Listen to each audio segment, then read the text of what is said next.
ಆನೇಕಲ್ ತಾಲೂಕಿನ ಬ್ಯಾಗಡದೇನಹಳ್ಳಿ ಗ್ರಾಮ ಪಂಚಾಯಿತಿ ವ್ಯಾಪ್ತಿಯ ತಟ್ಟನಹಳ್ಳಿ ಗ್ರಾಮದ ಅಂಬೇಡ್ಕರ್ ಭವನದ ಮುಂಭಾಗದಲ್ಲಿ ಆಯೋಜಿಸಿದ್ದ ಕಾರ್ಯಕ್ರಮದಲ್ಲಿ ತಟ್ಟನಹಳ್ಳಿ ಶಾಲಾ ಅಭಿವೃದ್ಧಿ ಟ್ರಸ್ಟ್ ವತಿಯಿಂದ ತಟ್ಟನಹಳ್ಳಿ ಸರ್ಕಾರಿ ಶಾಲೆ ಸೇರಿದಂತೆ ಸುಮಾರು 12 ಸರ್ಕಾರಿ ಶಾಲೆಯ ಸುಮಾರು 150 ವಿದ್ಯಾರ್ಥಿಗಳಿಗೆ ಉಚಿತವಾಗಿ ಪೂರ್ಣ ಪ್ರಮಾಣದ ಕಲಿಕಾ ಸಾಮಗ್ರಿಗಳನ್ನು ವಿತರಣೆ ಮಾಡಲಾಯಿತು. ಹಾಗೆಯೇ ಪ್ರತಿಭಾವಂತ ವಿದ್ಯಾರ್ಥಿಗಳಿಗೆ ಪ್ರತಿಭಾ ಪುರಸ್ಕಾರ ವಿತರಣೆ ಮಾಡಲಾಯಿತು ಮತ್ತು ಸುಮಾರು 60 ವಿದ್ಯಾರ್ಥಿಗಳಿಗೆ ಸಮವಸ್ತ್ರ ವಿತರಣೆ ಮಾಡಲಾಯಿತು. ಇದೇ ಸಂದರ್ಭದಲ್ಲಿ ವಿದ್ಯಾರ್ಥಿಗಳು ಸಾಂಸ್ಕೃತಿಕ ಕಾರ್ಯಕ್ರಮವನ್ನು ನಡೆಸಿಕೊಟ್ಟರು. ಇನ್ನು ಪ್ರತಿಭಾ ಪುರಸ್ಕಾರ ವಿತರಣೆ ಕಾರ್ಯಕ್ರಮಕ್ಕೆ ಶಿಕ್ಷಣ ಪ್ರೇಮಿ ಜಿ ಮುನಿರಾಜುರವರು ಚಾಲನೆ ನೀಡಿ ಶುಭ ಹಾರೈಸಿದರು.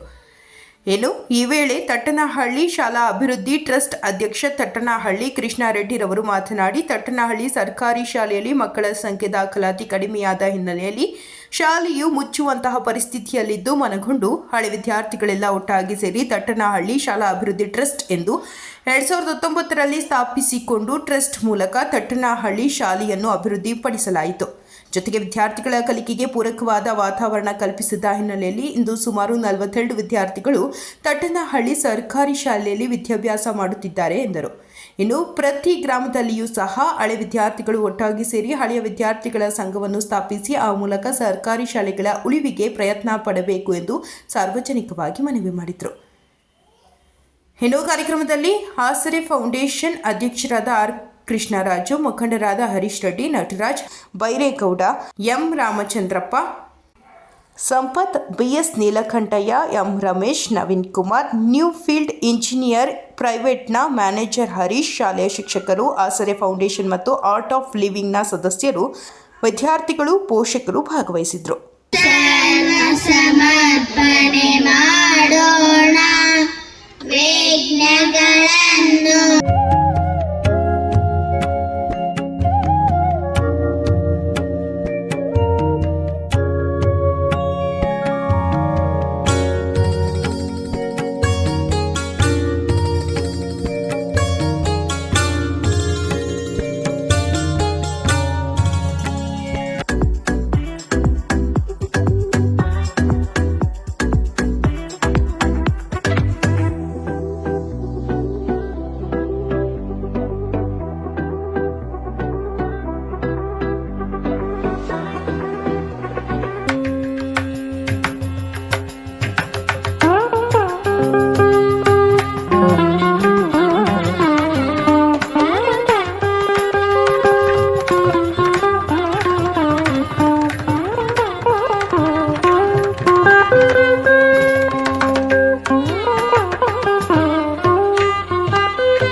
ಜೈಲಲ್ಲಿದ್ದು ಕರಿಯರ್ಗೆ ಸ್ವಾತಂತ್ರ್ಯ ಗಳಿಸಿಕೊಡ್ಲಿಕ್ಕೆ ತನ್ನ ಜೀವವನ್ನು ತ್ಯಾಗ ಮಾಡಿದಂತ ವ್ಯಕ್ತಿ ಒಂದು ಕಡೆ ಹೇಳ್ತಾನೆ, education is like a strongest weapon, like the strongest weapon in the hand of everyone to achieve the best in the society ಅಂತ ಹೇಳಿದ್ರು. ಈ ಸಮಾಜದಲ್ಲಿ ಉತ್ತಮೋತ್ತಮವಾದ ಸಾಧನೆ ಮಾಡಬೇಕಾದ್ರೆ ಪ್ರತಿಯೊಬ್ಬ ಸಾಧಕನ ಕೈಯಲ್ಲಿರುವಂತಹ ಒಂದು ಪ್ರಬಲವಾದ ಅಸ್ತ್ರವೇ ಶಿಕ್ಷಣ ಅಂದ್ರು ಅವರು.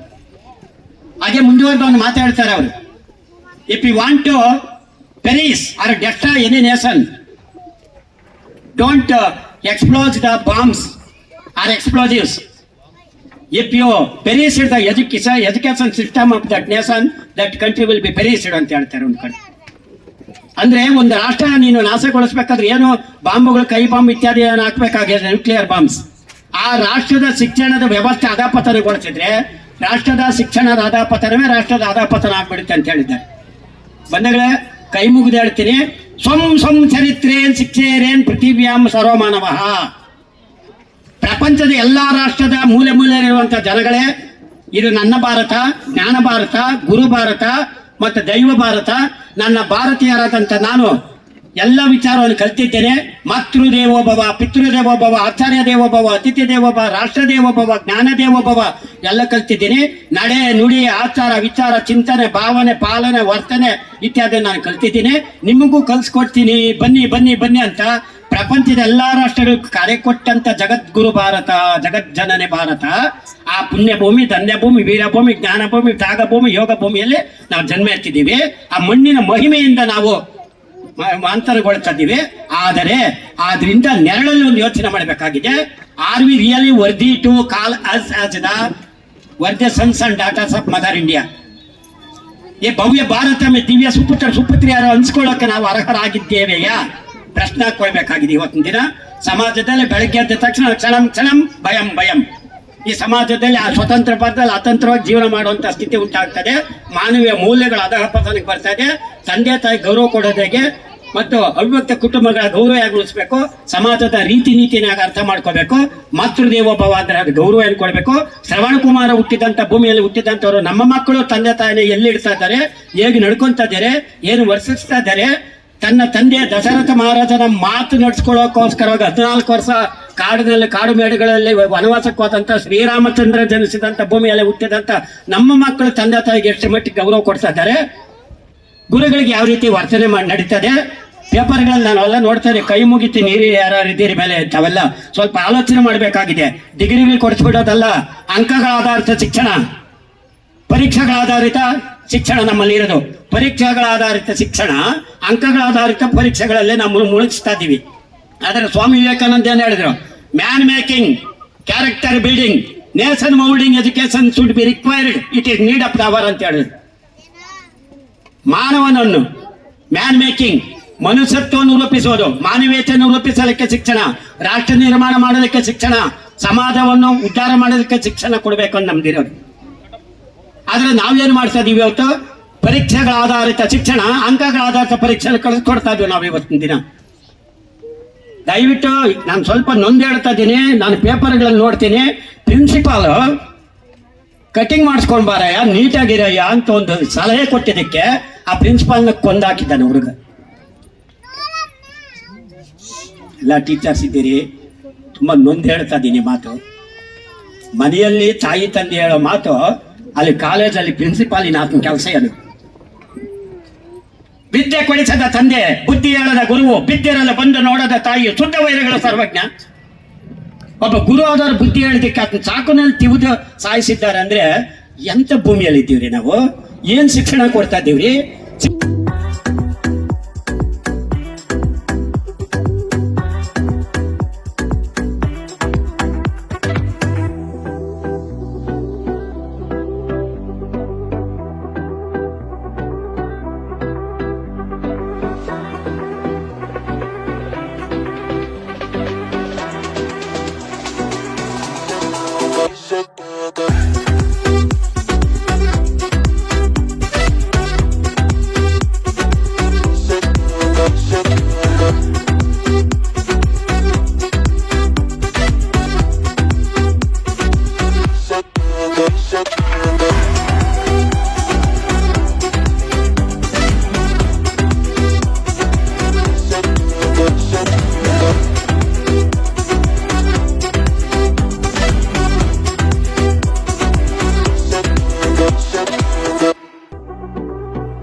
ಎರಡು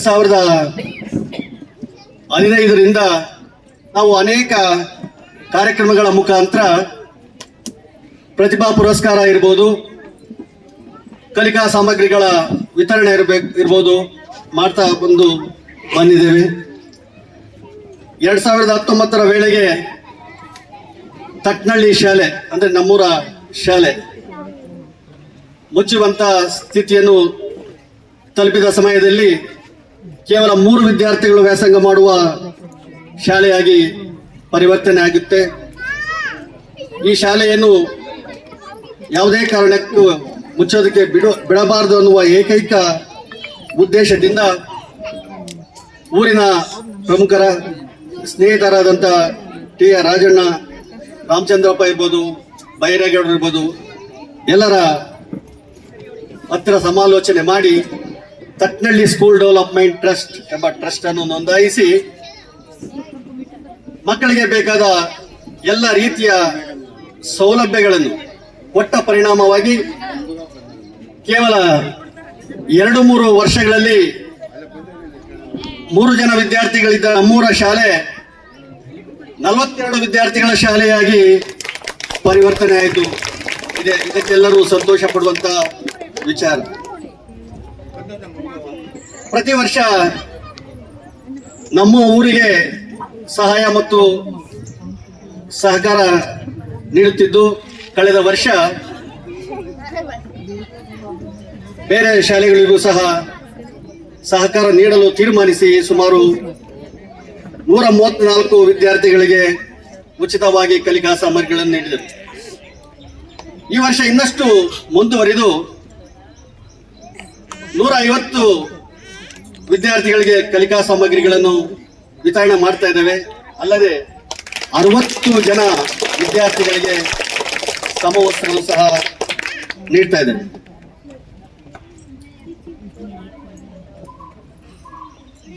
ಈ ಒಂದು ಕಾರ್ಯಕ್ರಮಕ್ಕೆ ಎಲ್ಲ ರೀತಿಯಿಂದ ಸಹಾಯ ಸಹಕಾರ ನೀಡುತ್ತಾ ಬಂದಿರುವವರನ್ನು ಈ ಸಮಯದಲ್ಲಿ ನಾವೆಲ್ಲರೂ ಅವರನ್ನು ತಿಳಿದು ಅವರಿಗೆ ಧನ್ಯವಾದವನ್ನು ತಿಳಿಸೋದು ನಮ್ಮ ಆದ್ಯ ಕರ್ತವ್ಯವಾಗಿದೆ. ಬಂಧುಗಳೇ, ಅವರೆಲ್ಲರ ನಾನು ಹೆಸರು ಹೇಳ್ತಾ ಹೋಗ್ತೇನೆ.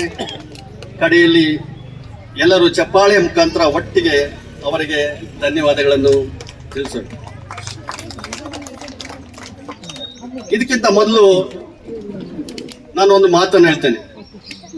ಯಾವುದೇ ಶಾಲೆಯನ್ನು ಉಳಿಸಬೇಕು, ಬೆಳೆಸಬೇಕಂತ ಹೇಳಿದ್ರೆ ಕೋಟ್ಯಾಂತರ ರೂಪಾಯಿ ದುಡ್ಡು ಇರೋರೇ ಬೇಕಾಗಿಲ್ಲ.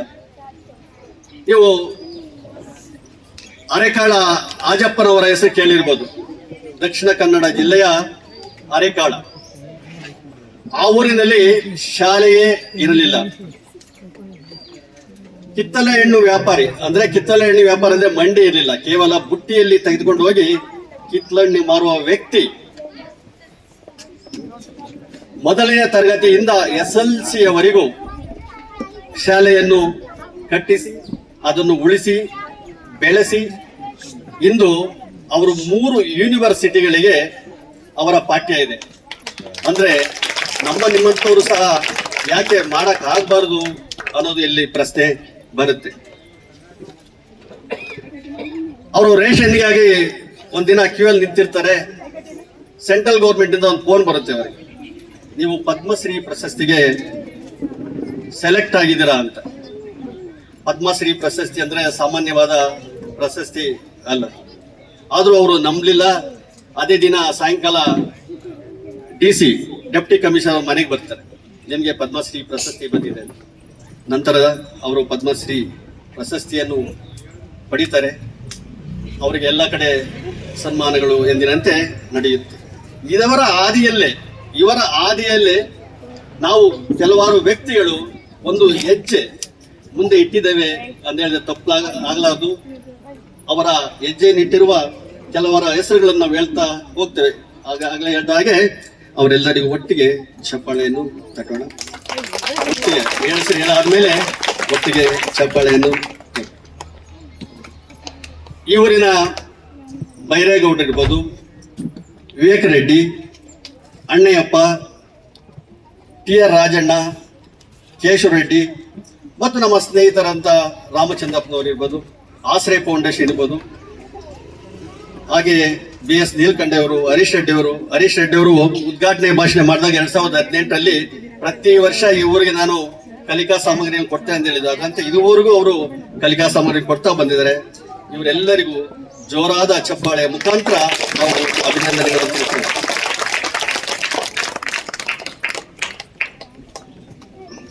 ಮುಂದಿನ ದಿನಗಳಲ್ಲಿ ನಮಗೆ ಒಂದು ಮಹದಾಸೆ ಇದೆ.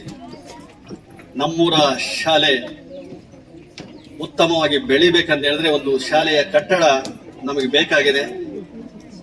ನಮ್ಮ ಕೃಷ್ಣದಾಸ್ ಸರ್ ಹೇಳಿದಾಗೆ ಸಣ್ಣ ಪುಟ್ಟ ವಿಚಾರಗಳನ್ನು ಮರೆತು ಊರಿನವರೆಲ್ಲರೂ ಪೂರ್ಣ ಪ್ರಮಾಣದಲ್ಲಿ ಸಹಾಯ ಸಹಕಾರ ಪ್ರೋತ್ಸಾಹ ನೀಡಿದ್ರೆ, ನಾನು ಉದ್ಘಾಟನೆ ಭಾಷಣದಲ್ಲಿ ಏನು ಹೇಳಿದೆ, 3 ಜನ ವಿದ್ಯಾರ್ಥಿಗಳಿದ್ದ ಸಮಯದಲ್ಲಿ ಉದ್ಘಾಟನೆ ಭಾಷಣದಲ್ಲಿ ಏನು ಹೇಳಿದೆ, 3 ಜನ ವಿದ್ಯಾರ್ಥಿಗಳ ಶಾಲೆಯನ್ನು 100 ಜನ ವಿದ್ಯಾರ್ಥಿಗಳ ಶಾಲೆಯಾಗಿ ನಾನು ಮಾಡ್ತೇನೆ ಅಂತ ಏನು ಹೇಳಿದೆ, ಅದು ಸಾಧ್ಯವಾಗುತ್ತೆ. ಆದರೆ ನಾನು ಒಬ್ಬರಿಂದ ಸಾಧ್ಯ ಆಗೋದಿಲ್ಲ. ಇದಕ್ಕೆಲ್ಲರ ಸಹಾಯ ಸಹಕಾರ ಬೇಕಂತ ಕೇಳ್ತಾ, ನಮ್ಮ ಬೈರೇಗೌಡರು ನಮ್ಮ ಇಲ್ಲ ಇದ್ದಾರೆ, ಅವರೆಲ್ಲರೂ ಪೂರ್ಣ ಪ್ರಮಾಣದ ಸಹಕಾರ ಮಾಡ್ತಾರೆ. ಇದೇ ಜಾಗದಲ್ಲಿ ಶಾಲೆ ನಿರ್ಮಿಸ್ತೇವೆ. 100 ವಿದ್ಯಾರ್ಥಿಗಳ ಶಾಲೆಯಾಗಿ ನಮ್ಮೂರಿಗೆ 100 ವರ್ಷಗಳು ಆ ದಿನ ಪೂರೈಸುತ್ತೆ. 100 ವರ್ಷ.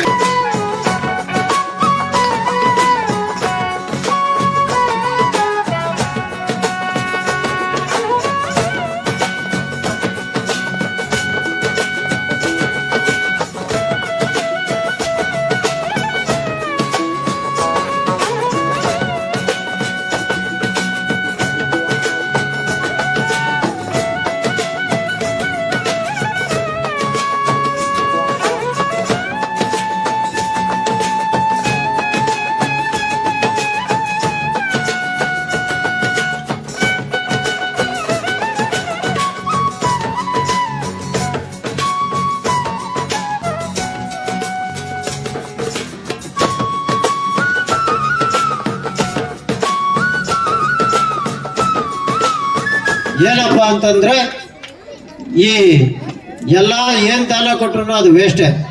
10 ಎಕರೆ ಜಮೀನು ಕೊಟ್ರು ಅದನ್ನು ಸಾಯಂಕಾಲ ಮಾರ್ಕೊತಾರೆ, ಇಲ್ಲ 1 ವರ್ಷ 2 ವರ್ಷ ಇಟ್ಕೊಂಡು ಮಾರ್ಕೊತಾರೆ. ಇಟ್ಕೊಳ್ಳೋರು 3 ತಲೆಮಾರು ಇಟ್ಕೊತಾರೆ. ವಿದ್ಯೆ ಇವತ್ತು ನಾವು ಕಟ್ಟ ಮೇಲೆ ಅದನ್ನ ಯಾರು ಕಿತ್ಕೊಳ್ಳೋಕ್ಕಾಗಲ್ಲ. ಎಲ್ಲ ದಾನಕ್ಕಿಂತ ಶ್ರೇಷ್ಠ ದಾನ ವಿದ್ಯಾದಾನ. ಆ ವಿದ್ಯೆ ಕಲಿಸ್ಬೇಕಂದ್ರೆ ನಮ್ಮ ಮಕ್ಕಳಿಗೆ ನಾವು ತಂದೆ ತಾಯಿ ವಿದ್ಯೆ ಕಲಿಸೋದಕ್ಕಾಗಲ್ಲ. ಗುರುಗಳಾದಂಥ ಟೀಚರ್ಸೇ ಅದನ್ನ ವಿದ್ಯೆ ಕಲಿಸ್ಬೇಕು. ತಂದೆ ತಾಯಿಗಳು ಇತ್ತೀಚೆಗೆ ಒಂದು ದೊಡ್ಡ ತಪ್ಪು ಮಾಡ್ತಾ ಇದ್ದಾರೆ. ಏನಾದರೂ ಟೀಚರ್ಸು ಬಾಲ್ವಾಡಿಯಲ್ಲಾಗ್ಬೋದು, ಸ್ಕೂಲಲ್ಲಾಗ್ಬೋದು, ಏನಾದರೂ ಕೋಪದಲ್ಲಿ ಸ್ವಲ್ಪ ಮಕ್ಕಳಿಗೆ ಸುಮ್ಮನೆ ಟಚ್ ಮಾಡೋದಾಗಲಿ, ಒಂದು ಸುಮ್ಮನೆ ಕಿವಿ ಹಿಂಡೋದಾಗಲಿ, ಕೈ ಮೇಲೆ ಸುಮ್ಮನೆ ಒಂದು ಸ್ವಲ್ಪ ಬಬ್ಬೆ ಬರೋದಾಗಲಿ ಮಾಡಿಬಿಟ್ರೆ, ಮನೆಯವರು ಪಕ್ಕದ ಮನೆಯವರೆಲ್ಲ ದಂಡೆ ಎತ್ಕೊಂಡು ಹೋಗಿ ಸ್ಕೂಲ್ ಹತ್ರ ನಿಂತ್ಕೊಂಡ್ಬಿಡ್ತಾರೆ. ಅದು ಒಂದು ದೊಡ್ಡ ತಪ್ಪನ್ನ ನಿಲ್ಲಿಸ್ಬೇಕು. ಹೊಡಿಲಿ ಬಿಡ್ರಿ, ಬುದ್ಧಿ ಕಲೀಲಿ. ನಮ್ಮ ಮಕ್ಕಳಿಗೆ ಮಾಸ್ಟರ್ಗಳು ನೋಡಿದ ಬುದ್ಧಿ ಕಲಿತಾರೆ. ಯಾವಾಗ ಕಲಿಯೋದು? ನಾವು ಇವತ್ತು ಅವ್ರ ಮುಂದೆ ಮಾಸ್ಟರ್ಗಳು ಬೈಯೋದು, ಅವ್ರಿಗೆ ಇವತ್ತು ನಾವೇ ತಪ್ಪು ಮಾಡ್ದಂಗೆ ಕಲಿಸ್ತೀವಿ. ನಾಳೆ ಬೆಳಗ್ಗೆ ಅವರು ತಪ್ಪು ದಾರಿಗೆ ಹೋದಾಗ ನಾವು ರೆಡಿ ಮಾಡೋಕ್ಕಾಗಲ್ಲ.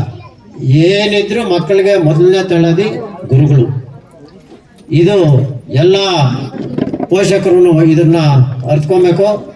ಇಲ್ಲಿ ನೆಲೆಸಿರ್ತಂಕ ಎಲ್ಲ ಉಪಾಧ್ಯಾಯರಿಗೂ, ನಮ್ಮ ಪಕ್ಕದ ಗ್ರಾಮದ ನಮ್ಮ ಕ್ಲಾಸ್ಮೇಟ್ ಅಂತ ಲಕ್ಷ್ಮೀದೇವ ಮೇಡಮ್ ಅವರು ಕೂಡ ಬಂದಿದ್ದಾರೆ.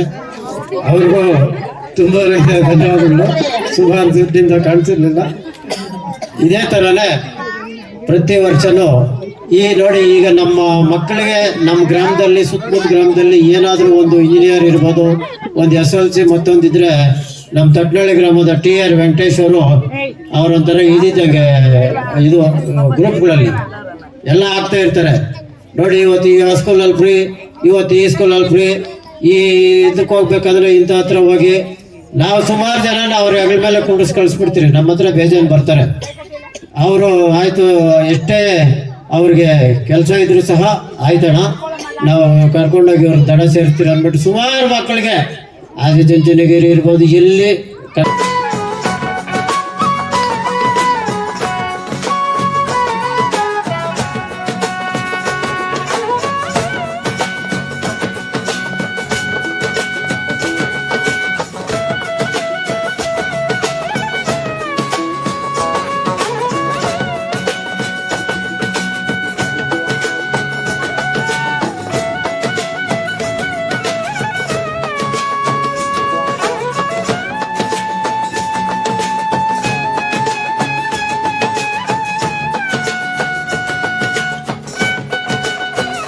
ಅದಕ್ಕೆ ನಮ್ಮ ಚಂದಾಪುರದ ಆಶ್ರಯ ಫೌಂಡೇಶನ್ ನೀಲಕಂಠರೆಲ್ಲ ಬಂದಿದ್ದಾರೆ, ಉಪಾಧ್ಯಕ್ಷರೆಲ್ಲ ಇದ್ದಾರೆ, ಕೃಷ್ಣಾರೆಡ್ಡಿ ಅವರೆಲ್ಲ ಇದ್ದಾರೆ. ಬಹಳ ಸಂತೋಷ ಆಗ್ತದೆ ಇದೆಲ್ಲ ಕಾರ್ಯಕ್ರಮ ಆಗ್ತಾ ಇರೋದು. ಬಹಳ ಸಂತೋಷ ಆಗ್ತದೆ. ಚಂದಾಪುರದಲ್ಲಿ ಸ್ಟಾರ್ಟ್ ಆದಂತ ಆಶ್ರಯ ಫೌಂಡೇಶನ್ ಬೇರೆ ಬೇರೆ ಕಡೆ ಎಲ್ಲ ಕಡೆ ಅಭಿವೃದ್ಧಿ ಕಾರ್ಯಗಳಲ್ಲಿ ತೊಡಗಿಸ್ಕೊಂಡಿರುವಂಥದ್ದು ನಾನು ಎಲ್ಲರಿಗೂ ಅಭಿನಂದಿಸ್ತೀನಿ.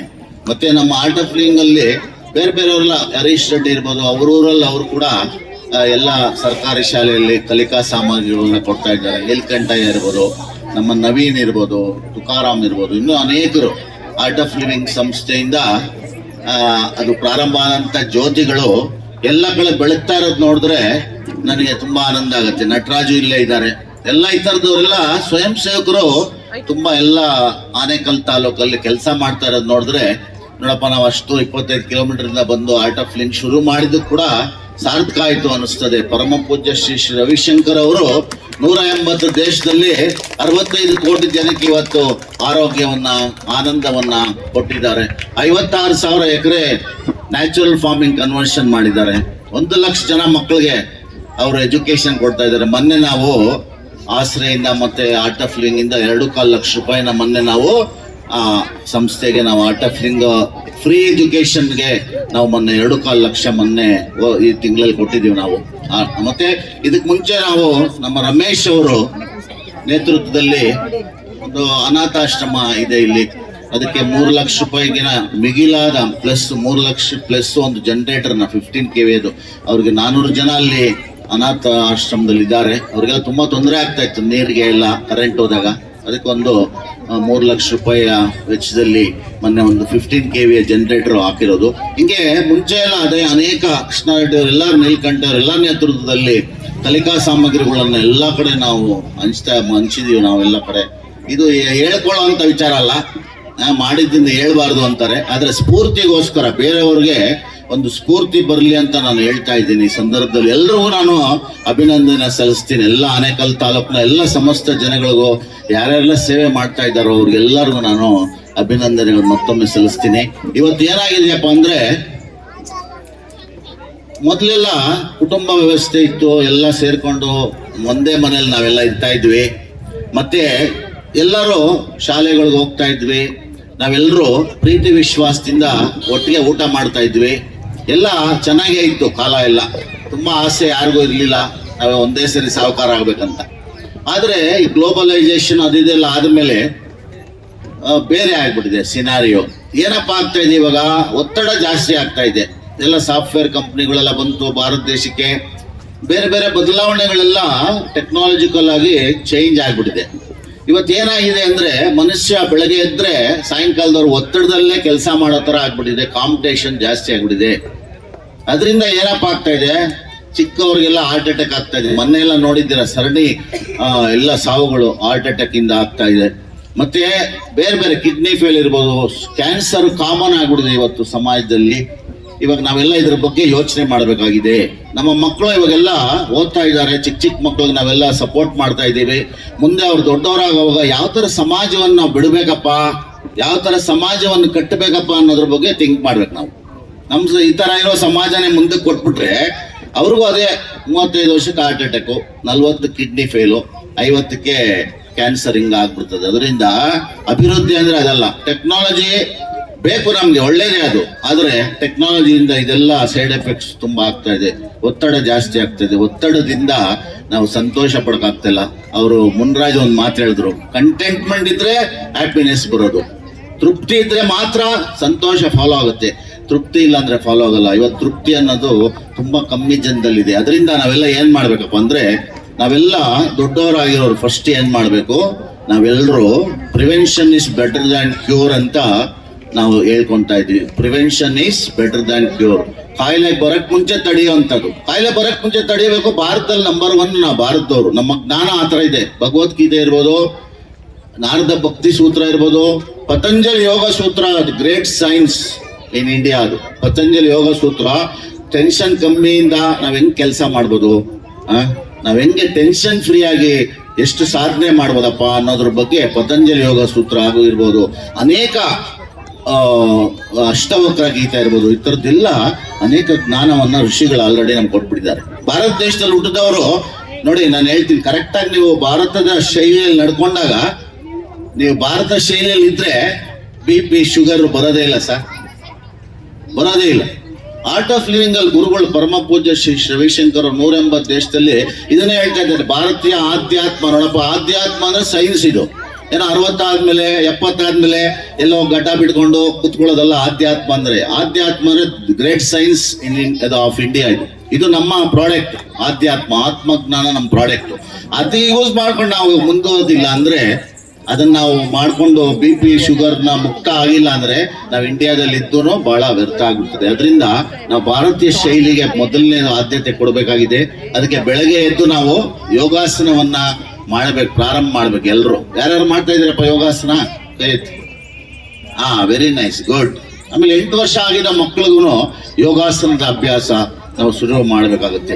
ಆಮೇಲೆ ಪ್ರಾಣಾಯಾಮ, ಆಮೇಲೆ ಸುದರ್ಶನ್ ಕ್ರಿಯಾ ಅನ್ನೋದು ಇವತ್ತು ಪ್ರೂವ್ ಆಗಿದೆ. ಅಮೆರಿಕಾದಲ್ಲಿ ರಿಸರ್ಚ್ ಮಾಡಿದ್ದಾರೆ, ಆಲ್ ಇಂಡಿಯಾ ಮೆಡಿಕಲ್ ಸೈನ್ಸ್ ಅವ್ರು ರಿಸರ್ಚ್ ಮಾಡಿದ್ದಾರೆ, ಮತ್ತೆ ನಿಮ್ಯಾನ್ಸ್ ಅವ್ರು ರಿಸರ್ಚ್ ಮಾಡಿ ಪೇಪರ್ಸ್ ಬಂದಿದೆ. 4th ಸ್ಟೇಜ್ ಕ್ಯಾನ್ಸರ್ ಇದ್ದಂತ ಎಲ್ಲ ಜನಗಳಿಗೆ ಕ್ಯೂರ್ ಆಗ್ತಾ ಇದೆ ಸುದರ್ಶನ್ ಕ್ರಿಯೆ ಮಾಡೋದ್ರಿಂದ. ಅದು ಇಡೀ ಪ್ರಪಂಚದಾದ್ಯಂತ ಗುರುಗಳು ಮಾಡ್ತಾ ಇದ್ದಾರೆ. ಇಲ್ಲಿ ಚಂದಾಪುರದಲ್ಲಿ ನಾವು ನೋಡಿ, ಫಾರಿನ್ ಕಂಟ್ರಿಲೆಲ್ಲ 100 ಕಿಲೋಮೀಟರ್ ಹೋಗ್ತಾರೆ ಒಂದು ವಾರದಲ್ಲಿ. ಭಾನುವಾರ ಸುದರ್ಶನ ಕ್ರಿಯೆ ಮಾಡಕ್ಕೆ 100 ಕಿಲೋಮೀಟರ್ ಹೋಗ್ತಾರೆ ಟ್ರಾವೆಲ್ ಮಾಡ್ಕೊಂಡು. ಅಷ್ಟು ಅಲ್ಲೆಲ್ಲ ಮರ್ಯಾದೆ ಕೊಡ್ತಾ ಇದ್ದಾರೆ ಸುದರ್ಶನ ಕ್ರಿಯೆ ಪ್ರಾಣಾಯಾಮ ಅಂದ್ರೆ.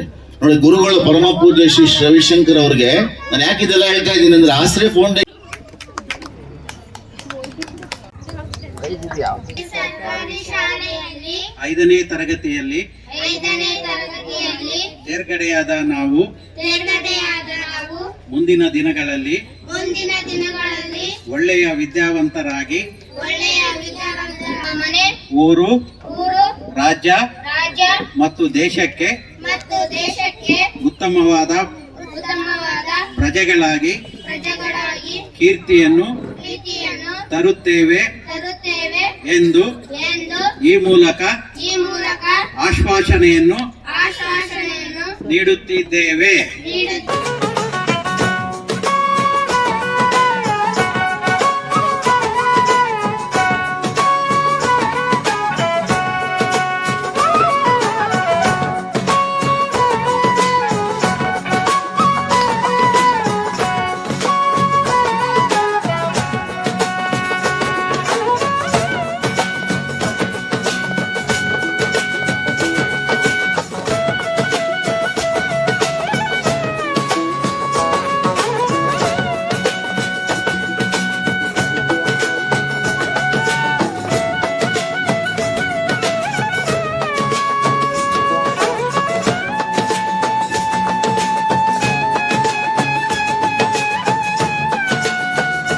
ನನ್ನ ಹೆಸರು ಕೃಷ್ಣರಾಜು ಅಂತ, ಆಶ್ರಯ ಫೌಂಡೇಶನ್ ಚಂದಾಪುರ ಅಧ್ಯಕ್ಷರು ಹಾಗೂ ಆರ್ಟ್ ಆಫ್ ಲಿವಿಂಗ್ನ ಶಿಕ್ಷಕರಾಗಿದ್ದೀನಿ ನಾನು.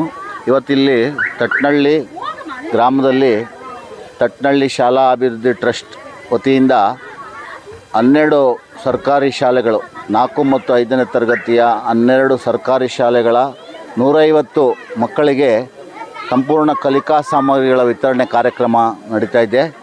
ಮತ್ತು ಇಲ್ಲಿ ತಟ್ನಳ್ಳಿ ಸರ್ಕಾರಿ ಶಾಲೆಯ 5ನೇ ತರಗತಿಯ ವಿದ್ಯಾರ್ಥಿಗಳು, ತೇರ್ಗಡೆ ಆದಂಥ ವಿದ್ಯಾರ್ಥಿಗಳಿಗೆ ಬೀಳ್ಕೊಡುಗೆ ಸಮಾರಂಭ ನಡೀತಾ ಇದೆ.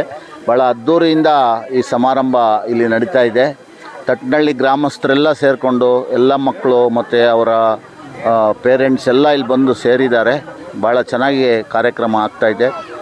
ಮುಂದಿನ ದಿನಗಳಲ್ಲಿ ಎಲ್ಲ ಆನೇಕಲ್ ತಾಲೂಕಲ್ಲಿ ಎಲ್ಲ ಸರ್ಕಾರಿ ಶಾಲೆಗಳ ಮಕ್ಕಳಿಗೆ ಕಲಿಕಾ ಸಾಮಗ್ರಿಗಳು ಮತ್ತು ಅವ್ರಿಗೇನು ಸಹಾಯ ಬೇಕೋ ಅವನ್ನೆಲ್ಲನೂ ಮುಂದಿನ ದಿನಗಳಲ್ಲಿ ಮಾಡಬೇಕು ಅಂತ ಆಶ್ರಯ ಫೌಂಡೇಶನ್ ಆಗಲಿ ಆರ್ಟ್ ಆಫ್ ಲಿವಿಂಗ್ ವತಿಯಿಂದ ಎಲ್ಲ ಕಾರ್ಯಕ್ರಮಗಳು ಹಮ್ಮಿಕೊಳ್ತಾ ಇದ್ದೀವಿ. ಎಲ್ಲ ಆನೇಕಲ್ ತಾಲೂಕಿನ ಸಮಸ್ತ ಜನಗಳಲ್ಲಿ ಏನಪ್ಪ ಒಂದು ಪ್ರಾರ್ಥನೆ ಅಂದರೆ, ನೀವೆಲ್ಲರೂ ಯೋಗ ಮಾಡಿ, ಪ್ರಾಣಾಯಾಮ ಮಾಡಿ, ಸುದರ್ಶನ ಕ್ರಿಯೆ ಕಲ್ತ್ಕೊಳ್ಳಿ, ಮತ್ತು ಸಹಾಯ ಮಾಡಿ ಎಲ್ಲರಿಗೂ. ಮತ್ತು ಈ ಒಂದು ದೊಡ್ಡ ಕಾರ್ಯಕ್ಕೆ ಎಲ್ಲರೂ ಸಹಕಾರ ಕೊಡಬೇಕು.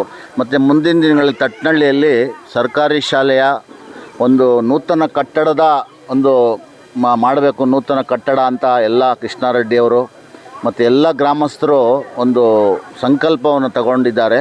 ಅದಕ್ಕೆ ತಾವೆಲ್ಲರೂ ಸಹಕಾರ ಕೊಡಬೇಕು ಅಂತ ತಮ್ಮಲ್ಲಿ ನಾನು ಕೇಳ್ಕೊತಾ ಇದ್ದೇನೆ. ಎಲ್ಲರಿಗೂ ಮಧ್ಯಾಹ್ನದ ಶುಭೋದಯ. ಹಾಗೆ ಇಲ್ಲಿ ತಟ್ಟನಹಳ್ಳಿಯಲ್ಲಿ ಶಾಲಾ ಅಭಿವೃದ್ಧಿ ಟ್ರಸ್ಟ್ ಹಾಗೂ ಆಸರೆ ಫೌಂಡೇಶನ್ ಆರ್ಟ್ ಆಫ್ ಲಿವಿಂಗ್ ವತಿಯಿಂದ ಈ ತಟ್ಟನಹಳ್ಳಿಯಲ್ಲಿ ಗೌರ್ಮೆಂಟ್ ಶಾಲೆಯಲ್ಲಿ ಕಾರ್ಯಕ್ರಮವನ್ನು ಇಟ್ಕೊಂಡಿದ್ರು. ಹಾಗೆ ಇದರಲ್ಲಿ ಪ್ರತಿಭಾ ಪುರಸ್ಕಾರ ಇರ್ಬೋದು, ಮತ್ತು ಮಕ್ಕಳಿಗೆ ಕಲಿಕಾವನ್ನು ಬುಕ್ಸನ್ನು ವಿತರಣೆ ಇರ್ಬೋದು, ಹಾಗೆ ಬಟ್ಟೆ ವಿತರಣೆಗಳನ್ನು ಎಲ್ರಿಗೂ ಕೊಟ್ಟಿದ್ದಾರೆ. ಹಾಗೆ ಇದೇ ರೀತಿ ಎಲ್ಲ ಹಳ್ಳಿಗಳಲ್ಲೂ ಸಹ ಎಲ್ಲರೂ ಸೇರಿ ಈ ಥರದ್ದನ್ನು ಗೌರ್ಮೆಂಟ್ ಶಾಲೆಗೆ ನಾವು ಕೊಡ್ತಾ ಬರ್ತಾ ಇದ್ದರೆ, ಗೌರ್ಮೆಂಟ್ ಶಾಲೆಯು ಮುಚ್ಚೋಗುವಂಥ ಸ್ಥಿತಿಯಲ್ಲಿದ್ದದನ್ನು ಪುನರ್ ಮಾಡಿದ್ದಾರೆ. 134 ಮಕ್ಕಳಿದ್ದಂಥ ಶಾಲೆಯಲ್ಲಿ ಲಾಸ್ಟ್ನಲ್ಲಿ ಈಗ 2015ನೇ ಸಾಲಿನಲ್ಲಿ 5 ಮಕ್ಕಳಿಗೆ ಇಳಿಕೆ ಆಗಿತ್ತು. ಅದನ್ನು ಇಲ್ಲಿರುವಂಥ ಕೃಷ್ಣಾರೆಡ್ಡಿ ಅವರು ಇರ್ಬೋದು, ಆಸರೆ ಫೌಂಡೇಶನ್ ಆರ್ಟ್ ಆಫ್ ಲಿವಿಂಗ್ ವತಿಯಿಂದ ಹೆಚ್ಚು ಮಕ್ಕಳನ್ನು ಇಲ್ಲಿ ಕರೆದುಕೊಂಡು ಬರಬೇಕು ಅಂತ ಪಣವನ್ನು ತೊಟ್ಟು ಈ ಶಾಲೆಗೆ ಅವರು ಕರ್ಕೊಂಡು ಬಂದು ಈಗ ಮಕ್ಕಳು ಬರ್ತಾ ಇದ್ದಾರೆ. ಹಾಗಾಗಿ ಎಲ್ಲ ಮಕ್ಕಳಿಗೂ ನಾವು ಅವರಿಗೆ ಉತ್ತೇಜನವನ್ನು ಕೊಟ್ಟು ನಾವು ಮಾಡಬೇಕು ಅಂತ ಈ ಮೂಲಕ ಕೇಳ್ಕೊಳ್ತಾರೆ. ಮತ್ತು ಪ್ರತಿಭಾ ಪುರಸ್ಕಾರ ಕಾರ್ಯಕ್ರಮವನ್ನು ಅತ್ಯಂತ ಉತ್ತಮವಾದ ಮತ್ತು ಉಪಯುಕ್ತವಾದ ರೀತಿಯಲ್ಲಿ ನಿರ್ವಹಿಸಿದ್ದೇವೆ. 2019 ಹೊತ್ತಿಗೆ ಕರ್ನಾಟಕದಾದ್ಯಂತ ಮುಚ್ಚುವಂಥ ಸ್ಥಿತಿಯನ್ನು ತಲುಪಿರುವ ಶಾಲೆಗಳ ಹಾದಿಯೂ ನಮ್ಮೂರ ಶಾಲೆಗೆ ಬಂದಿತ್ತು. ಕೇವಲ 30-40 ಜನ ಇದ್ದ ಶಾಲೆ 3 ಜನ ವಿದ್ಯಾರ್ಥಿಗಳ ಶಾಲೆಯಾಗಿ ಮುಚ್ಚುವಂಥ ಸ್ಥಿತಿಯನ್ನು ತಲುಪಿತ್ತು. ಆ ಸಮಯದಲ್ಲಿ ಹಳೆಯ ವಿದ್ಯಾರ್ಥಿಗಳೆಲ್ಲ ಸೇರಿ ಈ ಶಾಲೆಯನ್ನು ಯಾವುದೇ ಕಾರಣಕ್ಕೂ ಮುಚ್ಚೋದಕ್ಕೆ ಬಿಡಬಾರ್ದು ಅನ್ನುವ ಏಕೈಕ ಉದ್ದೇಶದಿಂದ ತಟ್ನಳ್ಳಿ ಸ್ಕೂಲ್ ಡೆವಲಪ್ಮೆಂಟ್ ಟ್ರಸ್ಟ್ ನೋಂದಾಯಿಸಿ ಆ ಮುಖಾಂತರ ಎಲ್ಲ ಸವಲತ್ತುಗಳನ್ನು ನೀಡಿದಾಗ 3 ಜನ ವಿದ್ಯಾರ್ಥಿಗಳಿದ್ದ ಶಾಲೆ ಕೇವಲ 3-4 ವರ್ಷಗಳಲ್ಲಿ 42 ವಿದ್ಯಾರ್ಥಿಗಳ ಶಾಲೆಯಾಗಿ ಮಾರ್ಪಟ್ಟು ಇಂದು ಸುಮಾರು 32 ಜನ ವಿದ್ಯಾರ್ಥಿಗಳು ಅತ್ಯುತ್ತಮವಾಗಿ ವಿದ್ಯಾಭ್ಯಾಸವನ್ನು ಮಾಡ್ತಾಯಿದ್ದಾರೆ. ನಮ್ಮೂರ ಶಾಲೆಗೆ ಅಲ್ಲದೆ ನಾವು ಪಕ್ಕದ ಹಳ್ಳಿಗಳಿಗೂ ಸಹ ಕಲಿಕಾ ಸಾಮಗ್ರಿಗಳನ್ನು ವಿತರಣೆ ಮಾಡ್ತಾಯಿದ್ದೇವೆ. ಈ ವರ್ಷ ಸುಮಾರು 150 ವಿದ್ಯಾರ್ಥಿಗಳಿಗೆ ಕಲಿಕಾ ಸಾಮಗ್ರಿಗಳನ್ನು, 60 ವಿದ್ಯಾರ್ಥಿಗಳಿಗೆ ಸಮವಸ್ತ್ರವನ್ನು ನೀಡಿದ್ದೇವೆ. ಮುಂದಿನ ದಿನಗಳಲ್ಲಿ ಇನ್ನಷ್ಟು ಪ್ರೋತ್ಸಾಹದಾಯಕ ಕೆಲಸಗಳನ್ನು, ಕಾರ್ಯಕ್ರಮಗಳನ್ನು ಮಾಡ್ತೇವೆ ಅಂತ ಈ ಮೂಲಕ ನಾನು ಹೇಳೋದಕ್ಕೆ ಬಯಸ್ತೇನೆ. ನಾನು ಈ ವೇದಿಕೆ ಮುಖಾಂತರ ಎಲ್ಲರಿಗೂ ಮನವಿ ಮಾಡುವುದೇನೆಂದರೆ, ಪ್ರತಿ ಊರಿನಲ್ಲೂ ಹಳೆಯ ವಿದ್ಯಾರ್ಥಿಗಳ ಒಂದು ಸಂಘ ಮಾಡಿ ಮುಚ್ಚುವಂಥ ಶಾಲೆಗಳನ್ನು ಪುನರ್ಜೀವಿತ ಮಾಡಬೇಕು. ಯಾವುದೇ ಕಾರಣಕ್ಕೂ ಶಾಲೆ ಮುಚ್ಚೋದಕ್ಕೆ ಬಿಡಬಾರ್ದು. ಬಡ ವಿದ್ಯಾರ್ಥಿಗಳ ವಿದ್ಯಾಭ್ಯಾಸಕ್ಕೆ ತೊಂದರೆ ಆಗದ ಹಾಗೆ ಎಲ್ಲರೂ ನಾವು ಕಾರ್ಯನಿರ್ವಹಿಸಬೇಕಂತೇಳಿ ಈ ಮೂಲಕ ಕಳಕಳಿಯನ್ನು ಮನವಿ ಮಾಡಿಕೊಳ್ತಾ